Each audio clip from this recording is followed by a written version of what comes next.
I'm the just like her. I'm the old one, she's the smart one. Well, okay, that's what y'all said at the birthday party. It's nice seeing you again. I worked 31 years for the federal court, and one of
Not much.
Good morning, everybody. We've got several people still joining via Zoom, so we will get started here in just a minute. Let people trickle in still. Okay. I'm trickling.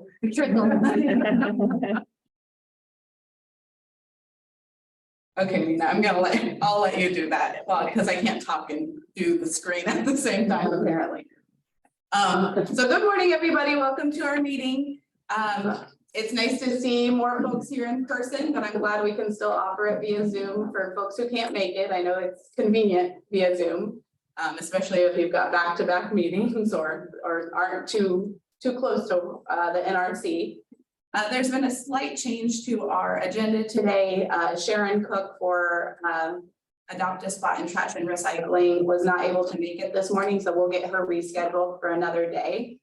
But we can go ahead and get started right into our presentation. So we have Rosalind Brown and Pat Rooney here to discuss the Kansas City, Kansas Community College downtown campus.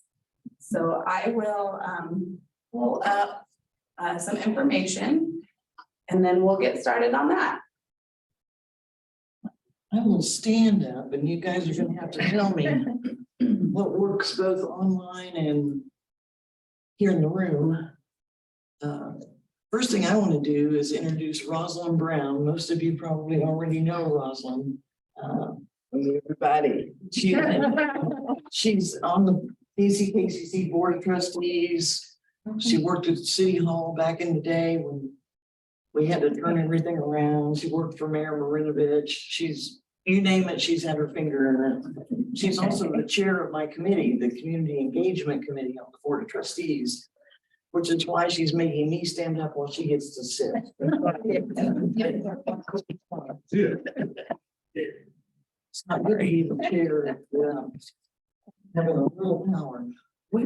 First thing I want to ask you guys, a show of hands. I don't know about how this is going to work. How many of you knew that the college is building a downtown campus?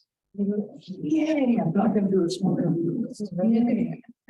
Well, we want to just talk to you a few things. That's the corner of 7th and State, where right now there's a historic church that's going to be very carefully taken apart brick by brick. And we're saving the glass, the pews, the big arches inside of it, and use that inside this building. And we're going to have an entire room dedicated to the history of that particular AME church. Oh, wow. Great. So it was a very odd experience to be working with an old church like that. Pardon my back. We went through the Landmark Commission. Everybody wanted to save the old church, but here's the irony of that whole experience. The old church was on the UG tax rolls. Which tells you it wasn't working as a church, or there wouldn't have been taxes involved. And nobody was paying the taxes, so yes, we want to save the history of it. If we save that building, didn't quite seem genuine. So anyway, we're being very careful about what we do with that. We've hired a whole special team. So this particular, what you're looking at here is available on our website, on the KCKPD website. And Kayla very nicely put it into the chat box. So if you want to go see everything on your own, feel free. If we can just scroll down a little bit, it's text heavy for this kind of presentation. But it gives you a letter from our president, what we think we're going to be able to generate by working downtown. Sort of the reason why we need to go downtown. Number one, we were born there. Number two, we just need to be there again. So scroll down to the next big, there we go. This is a $62 million building that we're building. And everybody's going, taxes, taxes. No, we're fundraising for this. And we have fundraised 74% of that 62 million. Wow. So yes, the college taxes you 16 cents on a dollar. That's our tax rate right now. So if the college is putting some money in that through good finances we've saved over the years. So yes, you will have some money in here, but it's not hitting your pocket any harder than the normal tax rate would, okay? And the rest of it is being donated. We just recently, you know, the ARPA money that's been kind of floating. We got $12 million from the state of Kansas because the downtown campus is going to be mainly, let's scroll down just a little bit more and show the picture. That's what it looks like down State Avenue, okay? And the lower portion of that is all going to be all of our mechanical and technical training. And the 12 million is to buy the equipment we need to put in that. So we're excited, we're ready to go. We're hoping that we don't surprise our neighbors in the area. We're hoping that's Rosalind's personal goal is to make sure that if you live in that area, you know we're coming. And you like that we're coming. Okay. Because here's the deal. Starting in July, you're going to see some of the buildings that are there now, the old Firestone building and the old church, you're going to see them start to come down. And in September, the college will be 100 years old in September. And as close to that anniversary as we can get, we're doing our groundbreaking. So that land will be clear, okay? The property we have is 6th to 7th State to Washington. We've got that whole block in there. Willigill is in there. And I'm not going to take any questions on Willigill. Melissa will take questions on Willigill. But, and we have two partners, Swope Health and the Community America Credit Union. Swope Health will take anyone as a walk-in basis, but you have to join them. Big deal. You fill out a piece of paper and say, I'm a patient of Swope Health. And then from there on, your medical treatment can go through that building, okay? Community America Credit Union is going to teach financial literacy classes and have a full credit union there too. So, what else do I want to say about it, Rosalind? Well, yeah, scroll up because I want you to see who's involved in that. This is our Downtown Advisory Council. So you see the people starting in 2022. We started talking to these people on a monthly basis. What do we want? How do we get it? What can you do for us? What can we do for you? Then there's the foundation board. They're the people that are actually collecting all of the money. And we had a very successful Hall of Fame luncheon last Friday, collected over $100,000 at our luncheon for scholarships for students. So I don't know if you drive down Parallel, but the light on Parallel right now for the college says, come in, free education. And the reason it says that is because we raised enough scholarship money that if you come in needing us to pay for you, we can. Okay. So spread the word on that. And then I think one more scroll and you'll see the steering committee for the whole thing. They're the ones that are talking the money and the big stuff. And then there's our board of trustees. So what questions do you have about this? Oh, come on, make something up. Okay. You had said the technical center's going down at that one spot. Is that in lieu of what's already up there? No. So it'll be In addition to, oh, in yeah. addition. We're actually, here's how proud we are of what we're doing. We're actually hoping that we draw some Missouri students because we're so close to the border there. So we're going to start promoting in KCKPD schools for technical people to come over. And we're not your father's community college anymore. You know, the average age of our students right now is approaching 30, number one. Number two, we just met the magic criteria to be awarded special Hispanic funds. We've got our Hispanic enrollment population up high enough now that we can have some special money to point that direction. But these big businesses, the big warehouse out by the racetrack, urban outfitters, they wanted a particular curriculum to be taught to their people at their site. Done, we're doing it. Employers come to us and say, we need our people to know this, this, and this. We go, gotcha. We'll work it out. So it's not just hang your hat out, say you're a college and wait for people to come. We're reaching out and touching people, saying, come on in.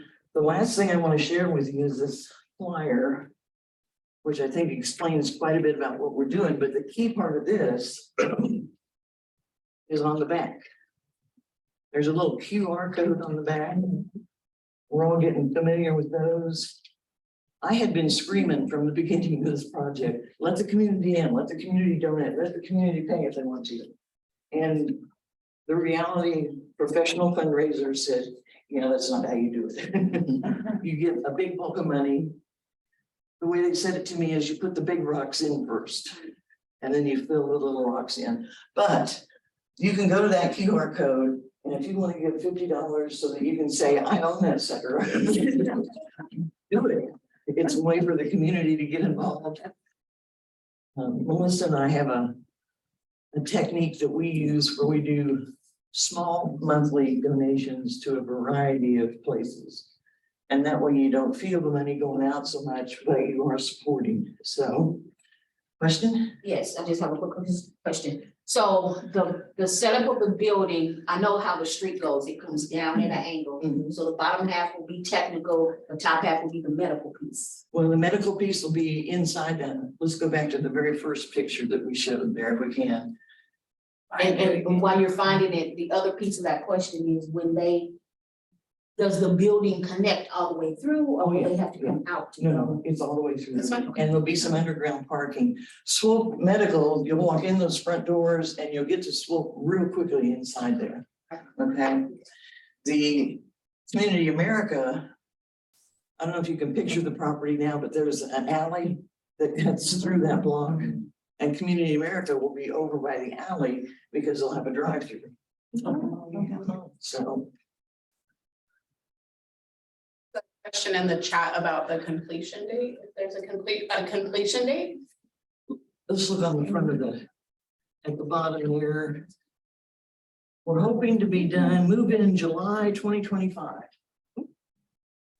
Excuse me, I have a question. Sure.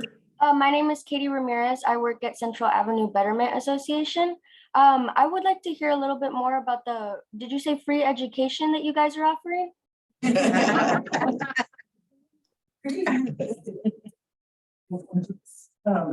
Sorry, I'm running a few errands here on my. Oh, you're all good.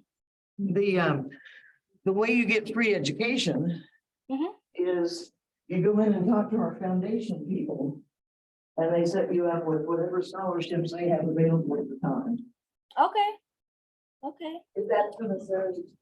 It's a little different rate, but anybody that comes. And if you haven't been out on campus lately, how many of you have seen our new dormitory? That's another thing where we did magic numbers. We got an industrial revenue bond to build it and pay construction. Then we converted that to another bond that is now being paid by the tenants. So again, no change to your 16 cents. Okay. One other question. Yeah. You talked about setting up programs for businesses, urban outfitters and so forth.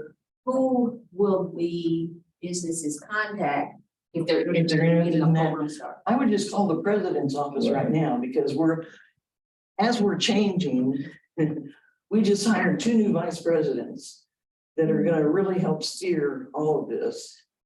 And I don't know which one of them will get that job. Okay. Start with the president's office, they'll get you in the right spot. Okay, one more question. I'm sorry, you're about to reach your limit. I have lots of questions. Okay. So the parking is a challenge all the time. I heard you say that there will be some underground parking. Some underground parking. Is the parking across the street going to be part of their parking as well? No, it'll stay what it is right You'll now. have your own parking for that. And we're hoping, don't listen to this, UG people. Hoping to put diagonal parking, take state down to one lane and put diagonal parking out on state as well. Oh, wow. Yeah. Anybody parallel park, particularly if they don't have one of those new cars that doesn't pay. Start a class on how to parallel park. What else? Yes, ma'am. You guys have a great deal with KCKPS where high school students can kind of dual enroll for free. Will there be high school students? How will this affect that Yeah. program? Well, if they're interested in programs that are at that site, that's where they'll They'll go. go there. The other thing that, since you bring up the dual enrollment with the high schools, our main campus there at 72nd, we're in the process of designing one entire wing of that. That'll be high school. Oh, wow. Be high school and college at the same time. And they'll come to campus and they'll get their hours. Her kids graduated with a lot of hours. Too. Yeah, it makes a big difference. Yeah. And I seen it again back here or somebody just told me to cut. Kind of a quick comment. Good morning to everybody. Melissa Bynum with Unified Government Commission. I've been on the president's advisory group for this project and it predates COVID. So we've been at this for a long time. And he brought many community stakeholders to the table to work on this. And I'm very appreciative of how far the college has come. My sticking point all along has been Willow, the service center, and you know, they serve hundreds of meals daily. And my concern has been that I have been unwilling to displace that until we have a solution for it. And so we are working on a solution for it. And you may know that one of the mayor's task forces that he convened was houseless and homeless services and things of that nature. So meanwhile, I hatched a little idea in my little brain that could possibly lend some solutions to that. And the college does want that location, needs that location. And again, we need to make sure that we are serving the needs of what is happening there, potentially just in another place. And so I will be meeting now with some of the leadership of the mayor's task force. And again, you already know there are many agencies and individuals in this community working on this issue. It's a very challenging issue. So I feel like these things can all be worked out and that we won't disrupt or interrupt the really vital, frankly, necessary services that are going on at Willow every day. So hopefully we have that solution on the horizon. And Frank Williams included in that? Absolutely, yes. Thank you for reminding me of Frank Williams. That's both. Another question over here? Well, I totally agree. It sounds like there are ideas, but is there a firm commitment in Willow a new place? We must. My firm commitment is we must. So yes. Without like an interruption? I mean, yeah, you don't want to interrupt. Even if you had to interrupt, it would be great to even have something in a temporary place till you got to a new permanent. What they do is too important. It's not okay with me. So there's that. We appreciate that. Two more things real quickly here. Number one, our enrollment is back to within 2% of pre-COVID. And we got through COVID relatively well. We, as a board and as an administration, as everyone, we're making decisions on the fly to get through that. But we were within 2% of our level Number one. Number two, there are going to be some vacancies on the KCKCC Board of Trustees this fall. Some of us are old, so. I'm naming, but if you are interested, or you know someone who is interested, please contact me, contact Rosalind. You can find our addresses on the KCKCC website. Let us know. Here's the catch. You have to sign up to run by June 1st. So you got about 30 days to make it. I can see about 4 people right in this room that I think ought to put their hand up and get on. So think it over. I have to tell you, we meet once a month as a board. We have 3 standing committees: finance, community engagement, and policy. And those committees also meet once a month. Now, with Rosalind as my chair on the community engagement, we're meeting a lot more than that because it's Rosalind. So you have to kind of pick your chair kind of carefully. Anything you thought you were going to hear about the college that you didn't hear? Anything else you'd like to There know? is a question or a hand raised from Rachel. Okay, Rachel. Now you're scaring me. That's USD 500 school board. I'm afraid. She's muted. You got something, you can unmute and ask your question or comment. I don't see that. I'm so sorry. I was struggling. I am on my phone. I was like, why can I figured out how to raise my hand, but I cannot figure out how to unmute. Okay, so I appreciate you throwing out that information around the Board of Trustees. I wondered if it would be helpful to the community as a whole, because a lot of you are not old, but you're very seasoned in your role. If it would I like that be word. of interest to host some type of Q&A informational as the Board of Trustees, so people can get a better understanding of what it is that you all do, what your committees look like. I, as someone who has lived in the community for a long time, I've never really understood what the Board of Trustees did, but you all do a lot and we see you all. And so I just wonder if that was of interest in a potential engagement strategy to help address some of those vacancies. Thank you. I love that idea. Right now, what we have in place is, as we know people are interested, the president will sit down and spend time with a little background speech. So it would kind of be a one-on-one with him or a 2 or 3-on-1 with him, depending on how many. And that's very helpful because he takes you through the whole Board of Trustees handbook, explains the whole thing. So we keep pointing to this guy on the end. Don't let me leave without his name. He has filed. But Rachel, I like your idea a lot because there may be people that we've never even thought about that might be interested if they knew a little bit more about us. So we'll take that back and do some cogitating on that and see if we can get something organized in time to be helpful. Sounds good. Is there anyone else that has questions, comments? Thank you. Thank you for the I time. would just like to say thank you for allowing us to come to your meeting. And Absolutely. rest assured, those that are interested in us attending neighborhood group meetings, we also will be available for you to call us and see if we can meet with, because my concern is that we do not want people to say, well, I didn't know they were doing that downtown.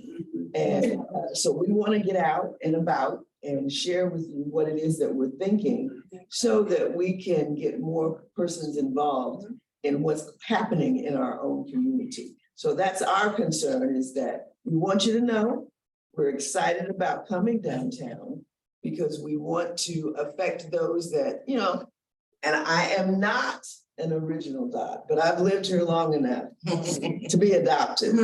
So, but we don't want people to say, well, I can't get to the campus out west.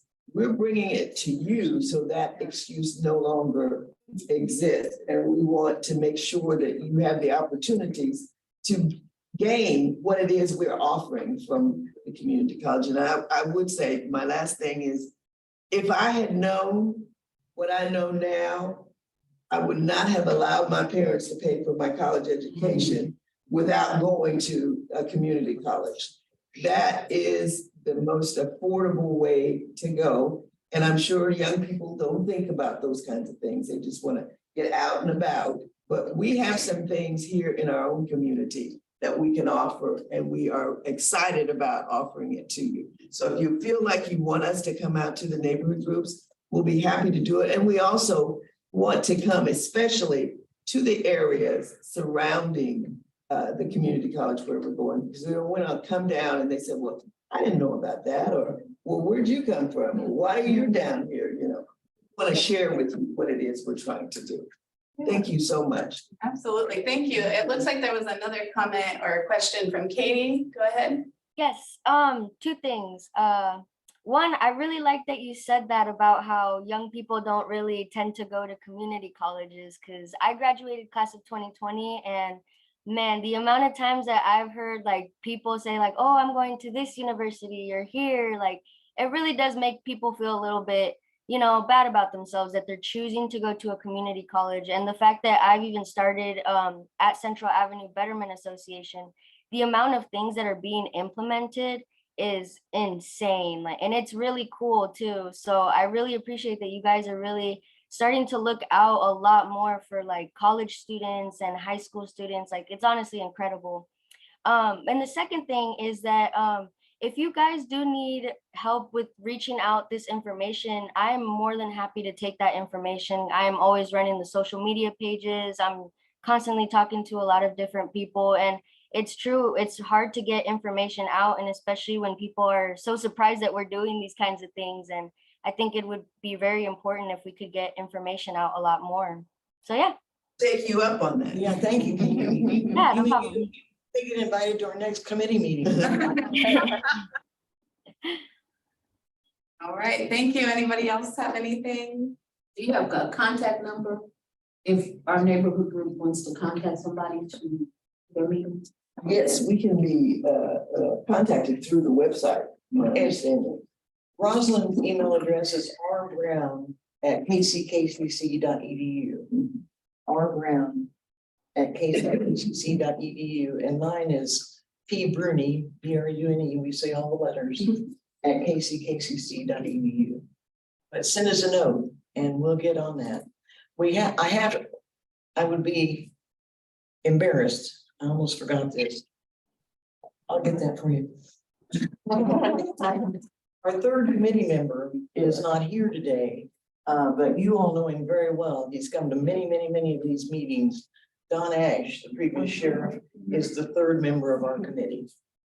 And he's, as some of you probably do know, he's back in cancer treatment again. So we weren't expecting him here today, but you all can say a little prayer for Don for us and know that he's pushing Rosalind and I as hard as he can. Well, thank you so much.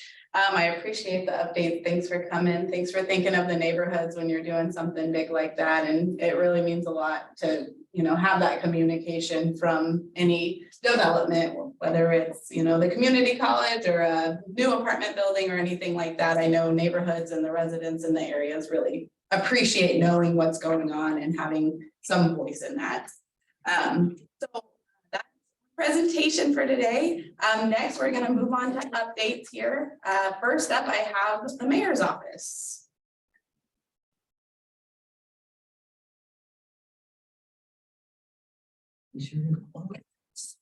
I thought I saw someone from the mayor's office, but come back if it pops up. We'll move on to KCK School District USD 500. Good morning, everybody. My name is Francisco Litardo, Community Engagement Educator and Government Liaison.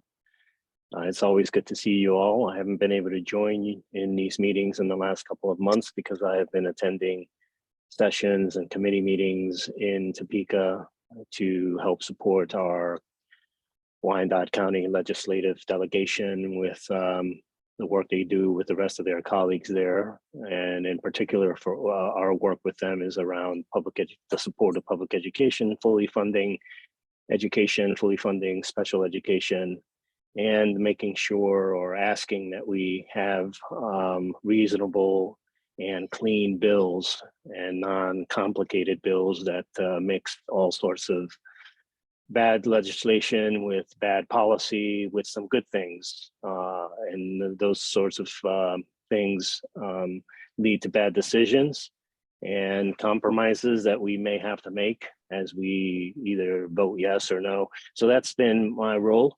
On behalf of the superintendent and Edwin Birch and Markle Johnson, I want to say hello. They are not here right now because they are attending a college fair at Schlegel High School, big event put on by Diploma Plus, which is an exciting thing to see come to fruition. And so they asked me to please extend our greetings to all of you. And so what I would ask for you to do as it pertains to my role is for the last 5, maybe even 6 months, I have been working closely with our district lobbyist, Bill Brady, who has since passed, and but continue to work closely with the company that he was representing, Capital Strategies, to do the work of advocacy in Topeka. And one of the things I'm also trying to grow on this side of things for the district is a web page that allows you to stay up to date on what's happening, to read on what our legislative priorities are, trying to connect you with partnering advocacy agencies that I have gotten to know as I go to Topeka, some great colleagues and really committed advocates for public education. So providing you those links, providing you with a link to how to actually watch a legislative session and the latest updates. So I'm going to give you the link here on the on the chat function so that when you have the time, you can visit this page. It's maybe a couple of months old. I try to improve that as much as possible. If you see things on there that need some correction or things that you feel might be good to include, no, understanding that we can't pack a web page with everything we would like. We want to make sure that the information is valuable to the community, to the parents, even to our students, to our staff here at the district, and to all of our community partners. So please take a look at that and be in contact with me if you have any suggestions on how to improve that. And so the session is coming to a close right now. I'm actually sort of double dipping or multitasking by speaking to you, listening to what's happening, but also having another eye on the House floor proceedings that are at this very moment dealing with some pretty critical bills that some are hurtful to our community around economic situations, housing, or fairness. And of course, my ears and eyes are trained on the educational component. And so we always encourage you to be in touch with your legislators so that you are also able to articulate to them what your position is, and that we count on the support of public education, especially as it comes around subjects as vouchers and fully funding special education, as I said earlier, and then coming together with a full funding package for education as we are mandated by the Constitution. So those are some meaty topics, but if you haven't already jumped into what's happening with our legislation around public education, I would invite you to continue to do that and ask us if you have any questions of us as a district to help clarify some of these talking points. that would be very good to hear from you. So this website, this link that I provided for you is your first start. I hope to join once the session is done, hopefully here at the end of this week. Then my time will be a lot more open to have more community engagement meetings. The other part of my role is to be as a community engagement educator, is to actually do the kinds of contacts that I have had already with the Kansas City, Kansas Community College Board of Community Engagement. We've had a couple of meetings and we are dreaming up of things that we can continue to celebrate as we continue to do those together, or maybe even think of things that we continue to grow together as we look at towards the future. And then my other engagements with the Chamber of Commerce, with the Economic Development Council, and with other community organizations that also have legislative agendas that are important to the community, important to our parents, important to our students. And so when I'm in Topeka, I am able to also advocate for what they're looking for in terms of betterment of the community. That's what I have for you today. Thank you so much. There was one question, and I'm not sure if you have the answer, but you probably know who can get it for us. What's the district policy on public use of playgrounds? Our school's play area is fenced. Oh, you're muted. Yeah, sorry. I don't know the answer to that, but I will make sure to save these notes. Are we able to save the notes at some point from the Zoom session, or I can just take a photo of a screenshot of the question and make sure that I ask somebody? But I don't know the answer, but I'm sure there is one, and I will get back. Who should I return that information to? You can return it to me, and I'll put my email in the chat here. And we'll also have this is recorded, and we will send out minutes as soon as they get typed up. Okay, that would be good, because like I said, I'm multitasking and I might jump onto something else and then completely forget what was asked here and who I need to get back to. So I apologize for that, but I will endeavor to get you an answer. Are there any more questions? It looks like Leslie has her hand raised. Yeah, I put this in the chat, but access to the internet, I think we realized is just essential as a result of the pandemic, and it was essential before, but that just really highlighted it. It's sometimes hard for people who live in apartment buildings to get access to the internet at home. So I just encourage you to look at that issue. We'd love to talk with you about it at KC Digital Drive. I put my information in the chat, and if that's something you'd like to talk further about, we'd be very interested in meeting. Yes, we have had some communication with you or a colleague of yours in the past. At least I have. And it's just a matter of trailing back as a new person here. I always like to find out a little more context. Who have you had conversations with before? Have you reached any agreements? What other functional area in the district would be important to have at the table to make these decisions? So I'll make sure to make a note and follow up with you, and whoever else in the district needs to sit down and have a conversation with you about that. Rachel, go ahead and go. Yeah, Francisco, thank you. You did a wonderful job, and we are grateful to have you on our team. Just a couple of quick comments. I will say, with regards to the playgrounds, this has been an ongoing issue related. We've seen a increase in not plagiarism, in destruction of some of our properties, as well as we've seen some inappropriate things spray painted. And so it has been a hard issue. And so I would, of course, as Francisco mentioned, we can have someone follow up and we can speak directly to whichever building or playground that is.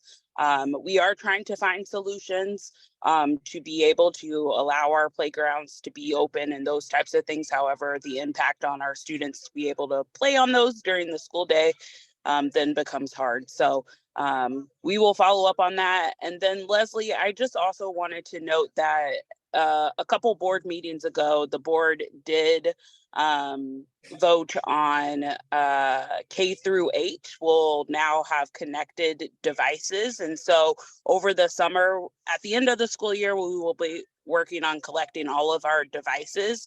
And then next year at the beginning, students K through 8, they will have a connected iPad.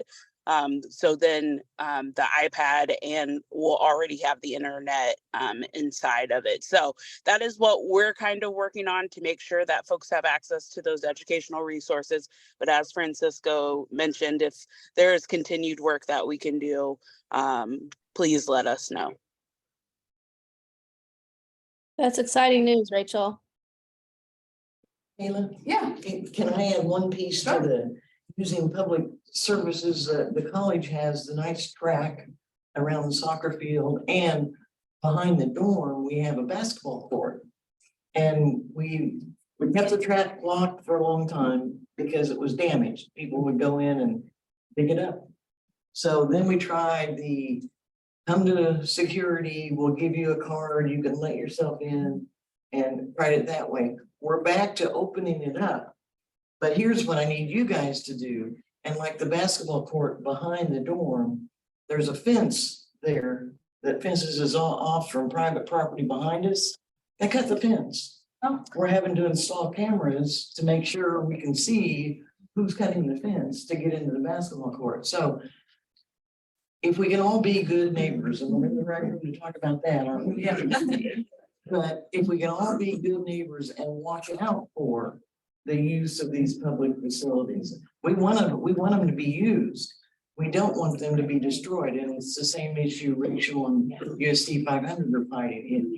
It's a fine line between use and abuse. So Thank you. If you would indulge me in just one more thing, if it's possible, one more thing. Okay. Part of my my role here as I came in last year in July was to help reshape an annual report, to rewrite it, and to make sure that it reflected stories from our community and faces and places, and so that it really jumps out at the readers. I am about to start that, and part of what I do is discovery process around stories. And so what I would ask you is, if you and your organizations know of a parent, a student, a teacher, an organization and school district partnership that's worth highlighting, I would love to hear from you about that, because I'm about to start processing or starting my curating of stories. And sort of motivate you for that, I'm going to provide you to a link to the page that I've put together that highlights last year's annual report in a digital format. It's also in a hard copy. Some of you might have that already, but this will give you an opportunity to take a look at those stories. And also, if you have feedback on that, one of the things I want to start doing with the work that we do is not only push stuff out, but also ask questions about how we can improve it. So those are the kinds of things we want to learn from, so that we can move forward and improve this year's annual report. So I'm sending you that link, and thank you for giving me this additional time to speak about that. Thank you. Next up, we have Turner School District. Hi, I'm Lauren Leah. I do public relations for the Turner School District. And I quickly just want to say, we also send students to KCKPD's TEC, and we have some dual credit programs, and we're just so grateful for that partnership and excited for their growth. It is amazing how many high school students are able to graduate with college credit, with certifications. I mean, there's so many wonderful opportunities. And so whether you're in USD 500 or in 202 with us, if you have students who are entering high school or in high school, make sure they talk to their counselors about how they can take advantage of that. I really worry that not all of our parents and students are aware of just how many wonderful opportunities. And in our case, we also pay for a lot of those dual credits. So, you know, the district is paying for students to get these wonderful certifications. So just if you have students around that age and you're not already aware, just make sure you get with their guidance counselor to educate yourself on that. thank you. Yeah, and then I just have a couple updates and announcements. Community members who utilize our Turner Aquatic Center, which is our pool at Turner High School, we will be closing that for renovations this summer. We have some really exciting renovations. That pool is, getting a little dated, and so just need some updates. So for those who utilize the Turner Aquatic Center, we will be closing it beginning May 14th. We're draining the pool, doing all kinds of things. It's slated to open up later this summer, around the end of July. So just know that. And then also we are wrapping up the school year here in the next few weeks, which seems a little crazy, but we're already thinking about next school year. We will be having a back to school bash at Turner High School. Last year we had about 1,000 people show up to that. We're hoping to grow it this year. It's going to be on August 1st. And part of that event is we have businesses and organizations provide like activities and kind of games, carnival style, for our families and students. So if you're an organization that wants to get your resources or information in front of our families, that would be a great way to do that by participating in our back to school bash. So I can, maybe Kayla can enter my email in the minutes and you guys can reach out to me if you're interested. You have a time for that, Lauren? Sorry? Is there a time for that? Yeah, it is 4 to 6:30 and it is Tuesday, August 1st. Anybody on from the KCK Police Department? Can you hear me? This is Sergeant Joyce. Are you able to hear me? Yes, we're able to hear you. Okay, sometimes my mic doesn't work, so that's why I checked. We don't have too much to put out. We do have a few events coming up. The first one is May 11th. It is at 4 o'clock in the afternoon, and it's at our South Patrol Division. It is their open house where people can come and meet the officers that work in the South End and ask questions, have hot dogs, and hang out with the officers, get to know them a little bit. The second one is June 1st, and it's for West Patrol. It's at 4 o'clock as well. It's for our West Division. That one's at 1011 North 80th Terrace.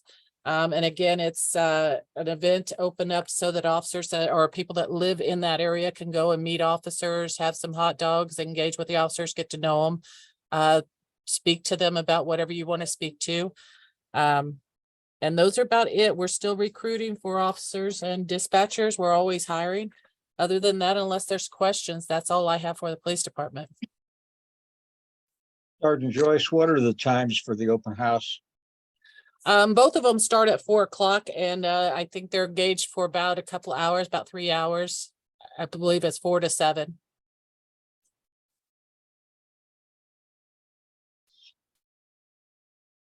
All right, thank you so much. Anybody else have any questions, comments? What was the back to school fair was on the 1st? August 1st from 4 to 6:30. Rachel asked cadets this year. Yes, we just finally got everything in place. HR has finally just posted it. We have reduced the number though. We found that the smaller number of cadets will be, it would be more beneficial to the cadets because they have more time to do more things. So it's just now posted with HR, and it's they have to apply through the online process. It's only for Wyandotte County youth to participate in.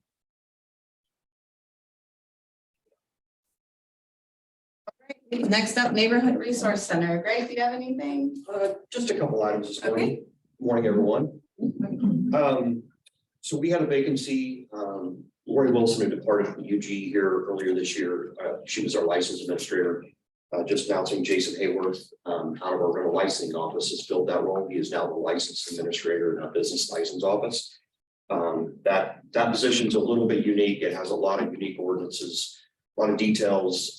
He's got a little bit of a learning curve because it's a specialized area about learning about how fees are assessed with businesses and stuff. So we wish him the best of luck in providing the support that we can to be successful. The school district, of course, was talking a lot about state legislature. We had an issue come up this year. For once, we have been successful so far. The state wanted to restrict our ability to operate a vacant property registration program. We kicked one of those off a few years ago, trying to find a way to better know what's in our community, what's vacant. Eventually, we hope to create lists that our emergency services could access, like police and fire. We haven't quite got to that point, but we're still working on that.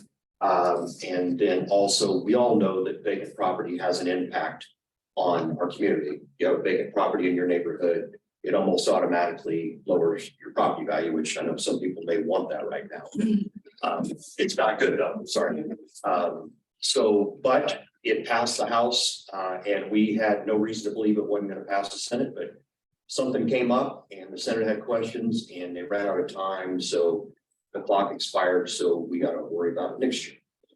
But just clarify, vacant property is ones that are not occupied, that haven't had utilities for a certain period of time. So if somebody keeps your utilities on, or even if they're registered with the MLS for selling the property, we don't require them to register because they're actively trying to do something with that property to get it into somebody's hands that maybe wants to renovate it or at least live in it and try to keep the neighborhood more viable. So, and the last note is that we are coming up on our busy season. Just ask that everybody cut their grass. Thank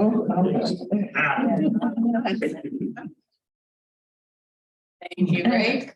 Does anybody have questions, comments? No. Utilities. I think I saw David on here. Well, good morning, everybody, on the first day of draft day. So I'll be giving you an update on some things going on at the BPU.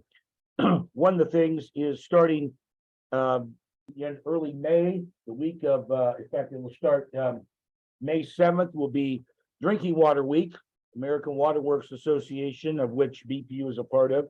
And so we'll be touting our drinking water and promoting some of the things going on there. Something I wanted to let you know, we do periodically, we can't do a lot of people at a time, but we do offer tours to our water treatment facility. So if you're interested in that, you can get a hold of me. We can usually do smaller groups, maybe 25, 30 max. It truly is still a state-of-the-art facility, really interested. It's set up for water tours. A lot of people don't realize that our water does not come from the Missouri River, and in fact comes from an aquifer that lies about 150 feet below the river. So when the weather changes, a lot of times you'll hear of more boil orders and things going on at other utilities in the metro. We don't have that case because we're not getting it directly out of the Missouri River. That's really a kind of a real jewel that we don't really tout enough. So want you to know that that's available. I'm getting ready to send checks out, or the utility is sending checks out. I'm just the administrator of it for our summer youth program. As I don't know if you know, but the Board of Public Utilities funds different youth programs with the 8 NBRs, neighborhood business revitalization groups.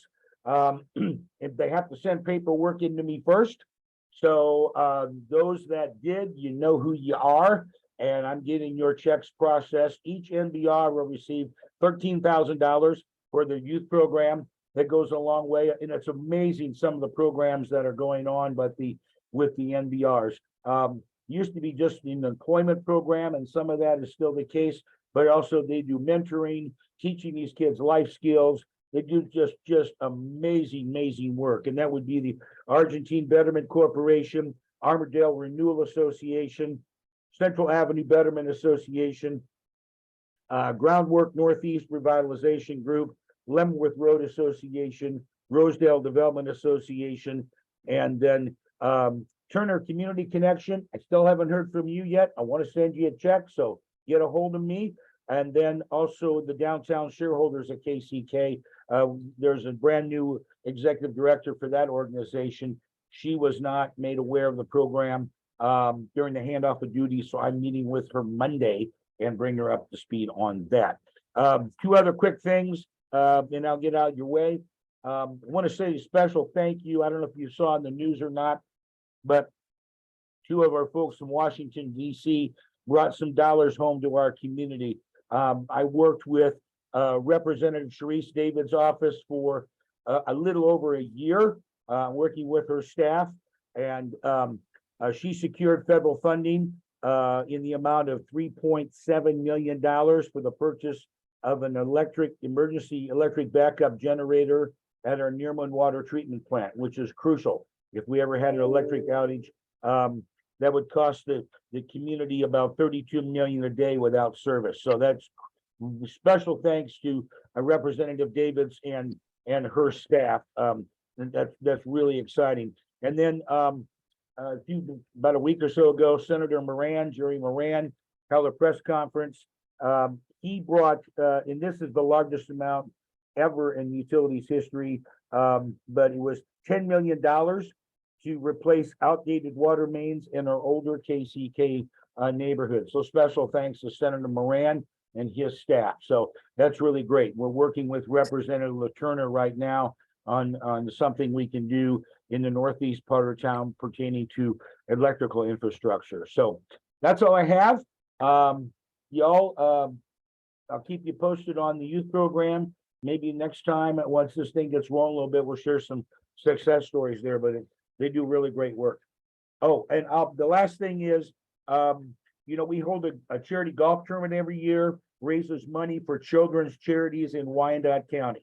And last year we cut checks totaling about $60,000 for a number of different organizations. So if you are you know of a community group, an organization, our community, it's got to be a program that benefits children in Wyandotte County. We'll send you an application, and we get a lot of applications. We vote on who we think's the most deserving that year, and based on how much money we raise, it's nice to give back. So I'll be sending that out in a press release here in the near future. When I do, maybe my friends at Livable Neighborhoods, they'll share that in their newsletter so we can get some great applications. That's all I got. Any questions? I think so. Thank you. All right, I'm going to jump on another call. So you all be well and go Chiefs. Good. Just a question in the chat. If anybody knows of a site to purchase tickets for the Strawberry Hill Bar Crawl, there's a group that wants to purchase them. So if you have that information, get it to me and I can send that out as well. So next up, we have the Sheriff's Department, if anybody's on from there. I didn't see anybody. All right, District Attorney's Office.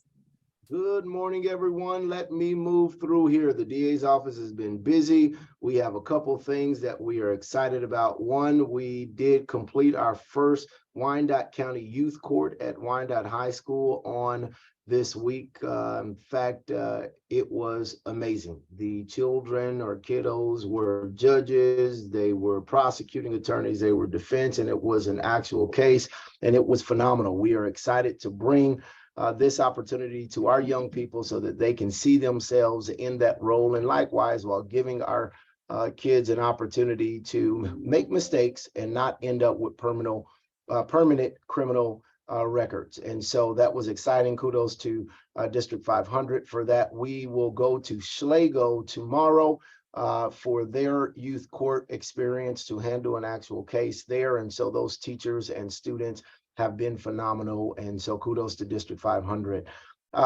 Last week, we were able to attend, me and some of my staff, along with some of the Kansas City, Kansas Police Department, as well as about a dozen other prosecutors and chiefs of police and deputy chiefs, attend the Equal Justice Initiative Legacy Museum in Alabama. We spent time at the Civil Rights Memorial Center at Dexter Avenue Memorial Baptist Church, as well as got to hear from some of the actual victims of Bloody Sunday that happened at the at Pettus Bridge, Edmund Pettus Bridge, and walk across it. Ultimately understanding that we cannot move forward and understand what real justice is unless we face our past. And many ask, well, why are we here? Many of the things that occurred back then, it was law sanctioned. It was prosecutors who did not prosecute for the lynches. It was sheriffs who were deputizing individuals to go out with some of the many things that occurred. I won't repeat the history, but ultimately it was enlightening to see law enforcement from across this country come together who are leading law enforcement now to make sure that we never repeat some of our past mistakes. Lastly, I want to make sure that you all know that we still have our community liaison board, but we are calling for victim liaison board members. If you would reach out to Jonathan Carter or go to our website and fill it out, and then we can get you signed up where you will have quarterly meetings with me, and we will talk about the things that we are doing here in this office. I am sure I am missing something, but I wanted to absolutely say that I was the shortest speaker, and I think that has not been hard. I'm done. All right, thank you. Next, we have the fire department. Hello, good morning, Chief Troppelman here. I got a couple of things. The residential open burn season officially ends on Sunday. Air quality and myself have advised the county administrator we would encourage him to extend it one more week. I have not heard back yet. So at this time, the last day to open burn to get it to clean up your yard will be Sunday. Sunday looks like it's going to be really windy, so I'm cautioning people. Maybe Saturday would be better. We are having a recruit graduation this evening. We've got 16 recruits that are graduating from the academy. 4 of them are young women. Looks like a really good class. Excited to take them on board.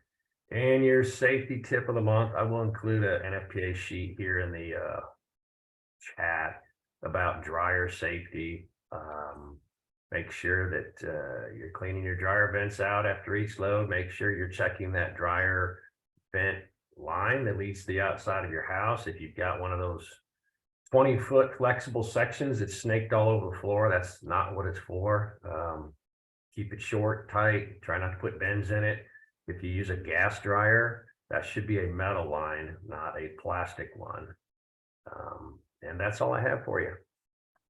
All right, thank you so much. And urban design. Hey everyone, I'm filling in for Gunnar today, Alyssa Marcy, long range planner for planning and urban design department. We have a few updates. So we've been, we announced the RFP process for the 3 UG owned sites. That was back in March, and we put out the RFQ for those sites, and those sites again are Indian Springs Mall, 4th in Minnesota, and then the southeast corner of 18th and Quindaro Boulevard. So that RFQ was released about a month ago, and the application is actually due today at 2 p.m. So from there, we will be able to review RFQ applications for lead developers, as well as subcontractors, subconsultants, and choose those that we think are a good fit. So we will then move on to the RFP process, and only those that are approved in the RFQ process will be invited to put in an application for the RFP. We haven't quite firmed out that timeline. Kind of depends on how long it takes us to review the RFQ applications, but that should happen within the next month. We are also working on the land bank policy update with Mr. Judd Knapp here in the Economic Development Department. So that started back in March as well. And that was following a series of public meetings regarding the land bank policy update. So now it's taken internally to a land bank subcommittee where we're actually reviewing those recommendations and making changes to the policy. We had a meeting this week, and we're going to have another one on May 25th from 3:30 to 5 p.m. Those are hybrid meetings, so you can either attend in person at the 5th floor conference room or via Zoom. And those are all on our UG calendar. The last update that I have is we have launched our citywide comprehensive plan update. So we are having our very first public meeting on Saturday. It's going to be from 10 a.m. to 12 p.m. at the Eisenhower Community Center. And that will sort of launch our public engagement for the process. I can send a link in the chat too if anyone is interested in attending. And then we are also hosting a Vision Summit, which is going to be on May 16th, and that will be at Davis Hall on Wyandotte County Lake Park. We also are doing something new where we are turning things a little inside out. So we're inviting the public to attend what typically would just be our internal planning meetings around the comprehensive plan, and we're inviting the public. So we have this series called Pizza and Planning, which is actually hosted in the room that you're sitting in now at the NRC. We are going to make it hybrid from here on out, but that is to essentially see, I guess, how the sausage is made and allow the public to participate in every aspect of this process. So the next Pizza and Planning meeting is going to be May 2nd. Those are during the lunch hour from 12 to 1. And I think that's all I have. So if anyone has questions, happy to answer them. Alyssa, I just want to encourage everybody that can to participate in these planning sessions. Livable Neighborhoods is, our office has been really involved with the planning department on this because we want neighborhoods to be involved in shaping the future of our community. So even if you don't belong to a neighborhood group, or you're maybe the president, but you can't go, if you can that you know to provide some input to any of these meetings. And feel free to just shoot me an email if you can't make it to them. We welcome as much feedback as we can get. That's the way that we're going to shape the future of our community. And we really, really want to have the value of community's input and follow through on that input that's provided. Please provide any links as possible. Yes, I will get some links in here. If they don't get in the chat, I will send them out. Make sure to send them out with the minutes of the meeting. Next is the health department. All right, well, hello, everybody. My name is Blake Inslee, and Susan came in with us today as well. So we both coordinate the community health improvement plan for the CHIP, and we just wanted to share some other updates about the health department as well. So the first thing is that we recently published our community health assessment just yesterday on our website. So if you go to wykckcka.org/health, it's under our community health section on our page. And so it's about a 114-page report that really digs into the survey that we did and also pulls in some secondary data to really dig into those topics that we saw. And then we are presenting to the commission this evening at 5 p.m. at the special session is what we're planning for. And so you all want to join in and kind of see a presentation about that. We really appreciate it. And then also on that note, we will on May 24th, we are planning a community stakeholder event where we will present the talk again to community stakeholders and then also kind of kick off our CHIP planning process and prioritization process.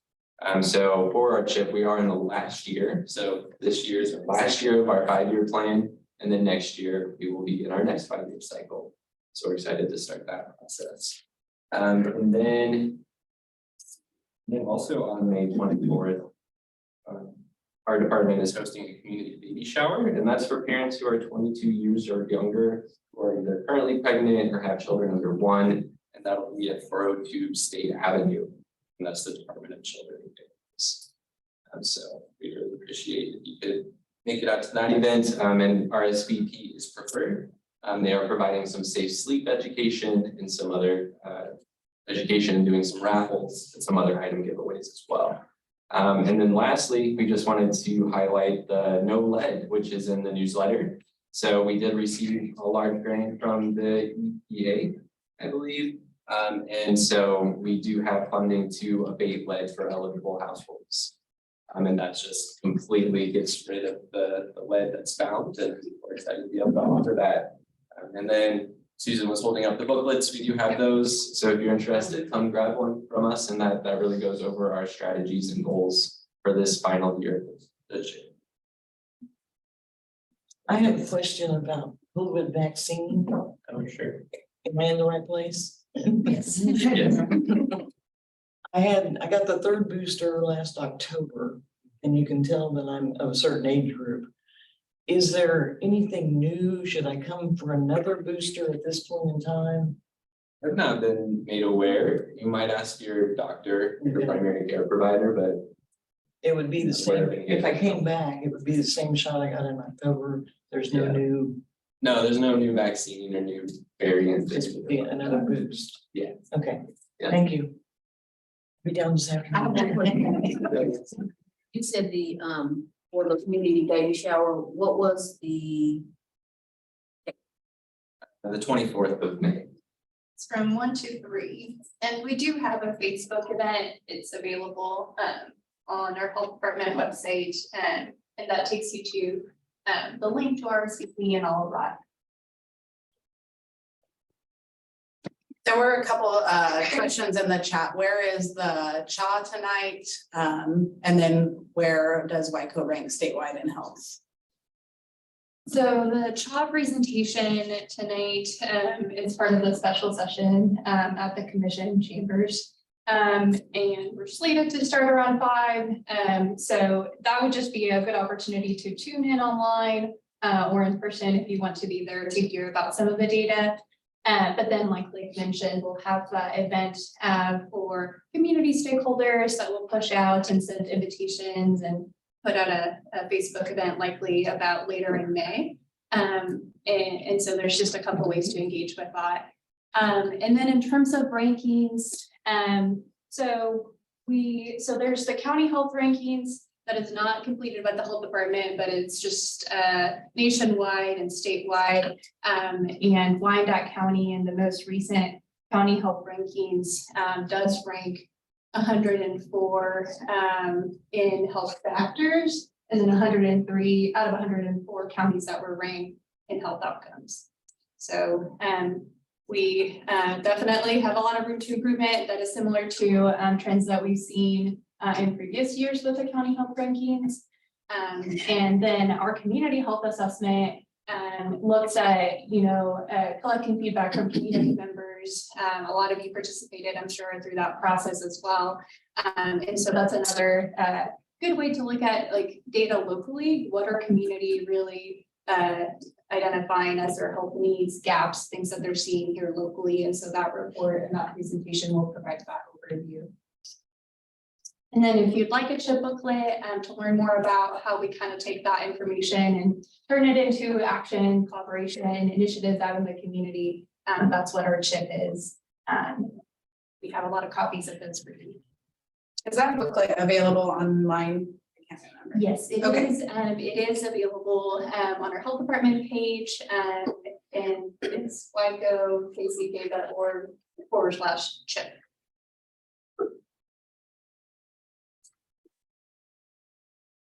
Okay, thank you. We will move on here.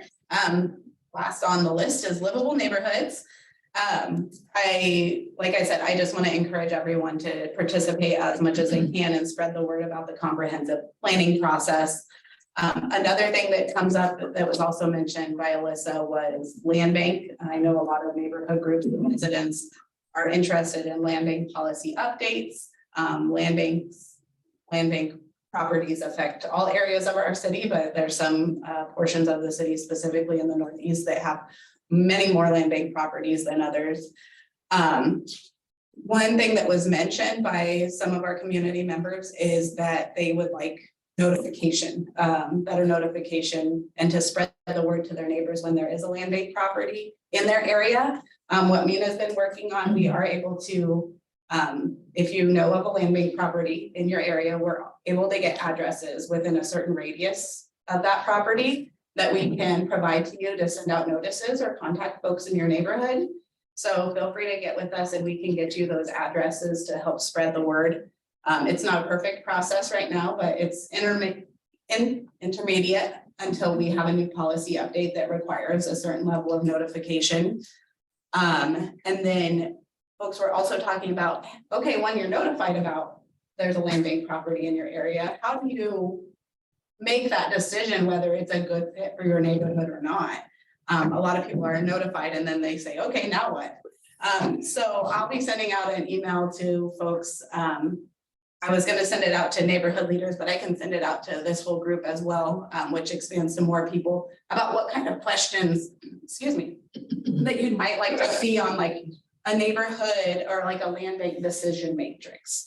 And it wouldn't be anything official, but we could put something together to help folks in neighborhoods decide like, hey, is this gonna increase traffic in our area? Are there gonna be loud dump trucks all the time? That's why I need input about what kind of questions to ask, because I can't come up with them off the top of my head. So I'll send that out. It's just some extra information for folks to have to be a bridge between now and a new policy update. And we can even be that bridge if for some reason in the new policy it doesn't fulfill all the needs of the neighborhoods. So we want to be that resource for you as well. I don't have anything else. Nina, did you have anything that you wanted to add for? I will have information about our minor home repair program in this week's e-newsletter, so please be on the lookout for that. There's some good information if you need home repairs and you fall within a specific income bracket. Thank you.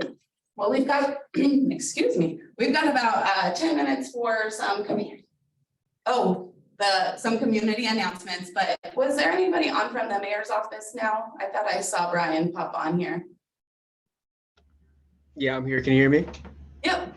Go ahead, Brian. I'm gonna switch over. Pleasure being here. Thank you guys for allowing me to join in. My name is Brian Perez. I'm current task force liaison, AmeriCorps Vista out of the mayor's office. One of the things we kind of wanted to brief you guys on was the task forces as we're moving forward. We do have new chairs in the task forces. One of them is going to be Robert Gibson for the Criminal Safety and Justice. We do have one co-chair in that, which is Alma Lopez. She's from CHC. And those meetings are going to be on the 4th Thursday of each month. I think the last meeting that we had, we kind of went over the charter and expectations, how we're going to be moving forward, what's the outcome of the meetings. And then we did have new chair take over for the Criminal Safety and Justice. That is Pastor Terry Bradshaw. That is being co-chaired by Damon Daniels as well as Kat Pena. Damon is from Ad Hoc and Kat is from KVC. Those meetings, I believe, are going to be on the first Thursday of each month, 6 p.m. Both of them are going to be on the 5th floor conference room. There are hybrid, so if you need to join in virtually, you're able to. One other chair that we just added was the Law Enforcement Advisory Board. So that is Lador Lattimore. Those meetings are going to be on the 2nd Wednesday of every month. They are also on the 5th floor conference room, and they are doing listening sessions as well, where they are moving them throughout the district. I have to confirm when the next one will be. Maybe Paul might have something on that. And then the sustainability task force that we are getting started back up. I think our next meeting is going to be on the 17th of May at South Branch Library. Look for updates. These are all going to be on UG's website, and they are recorded, so that way you can go back and look at them on the UG TV as well. But we're trying to find a new chair for that. We do have a representative from Clean Air Now. Unfortunately, he is from the Missouri side, so we're trying to find some local community members or leaders. So if you have any recommendations that you want to share with us, please pass them over to me. I'll share my email in the chat as well. But that's all from us, as you know, besides David Johnson, the new county administrator, taking over, which I'm pretty sure some of you guys had a chance to meet. If you haven't, he started here as of April, and we here in the mayor's office, and the mayor is kind of currently working with him on some budget topics as well as some economic development. So we'll keep you in the loop on that as well. But more to come. Thanks, Brian. Up to any community announcements or anything else anyone wants to share or questions folks have?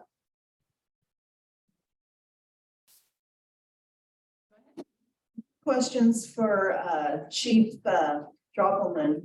Our Station 18 is closed due to remodeling and a fire. Any idea how long it's going to be closed? And where the equipment's coming from for our area? It kind of leaves us out in the cold. It looks like he's not on here anymore, I just realized. But I can follow up with him for you. I've got to call into them. They just didn't call back. Oh, 2 days ago. okay, yeah. Well, I have their number. okay, Thank you. yeah, sorry about that. Rachel? Yeah, I will just follow up. Thanks, Blake and Susan, for giving the recap of what the CHIP is. I am at Crosslines Community Outreach, and we serve as the Safe and Affordable Housing Action Team lead. Just a couple updates from that end. Today, we are hosting an event in partnership with CHWC at the Community Land Trust. At one of the homes in the first Community Land Trust in Wyandotte County. That event happens from 11:30 to 1. If you're interested in attending and didn't get the opportunity to RSVP, feel free to send me an email. We still have room for a few more if you'd like to come and see one of the homes in the Community Land Trust. The second thing is we, thanks to some funding from United Way of Greater Kansas City, we'll be hosting community listening sessions and engagement sessions around a draft Wyandotte County homeless response plan. Those will take place later on, late May, early June. And we are looking for organizations or neighborhood groups that would like to host those events in your space. We'll cover the food and the presentation. We're just looking for spaces throughout Wyandotte County, especially out in Bonner and Edwardsville. We have not been able to secure a location for that. However, I'll be chatting with the community center to see if that's a ideal space. So if you want more information on that, please feel free to send me an email as well. And then I will make sure that this group, once all of the 6 locations and information are secured and confirmed, to get that information out to you all to be able to participate and attend as well. So thank you. Thank you, Rachel. Rose? Hi, sorry about the coughing. So I'm with the Strawberry Hill Neighborhood Association and just wanted to make y'all aware that we're having a presentation tonight from the KC Design Center. It's going to be at the Merck. It's a presentation about the West Bottoms, West Side Riverfront study. It's at 7 o'clock, should be pretty interesting. And then we're also having a neighborhood cleanup scheduled at 9 a.m. This coming Saturday, April 29th. And we meet at the Union Hall at the corner of Orchard and Splitlog. And we just pick up trash. So we've got lots of things in the works, but those are the most current things. Thank you. Thank you.